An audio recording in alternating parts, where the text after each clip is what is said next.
তুমি কি করো? আর বইলো না, দেখো না দাড়িটা হালকা হালকা একটু কলপ দিতেছি। এ তুমি কি আমার পাগল ভাবছো? তুমি না দেখি চুলের মধ্যে কলপ দিতেছো। হুম। যখন দেখতিছো যে আমি চুলে কলপ দিতেছি, তাহলে জিজ্ঞেস করার কি আছে? হ্যাঁ, যত সব আজাইরা কাম। তোমার কিছু কয় যাইব না।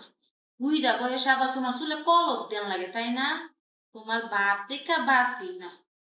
দেওগা আর জীবনে জিজ্ঞাসা করবার যাইরা বেড়া যা বইরা। কলপ যে কে দেই রে, বুঝবি না। যেদিন কে আর একটা ইউনিট ঘরে তুলে নিয়ে আসবো, পরে বুঝবা কলপ দেওয়ার কি মজা।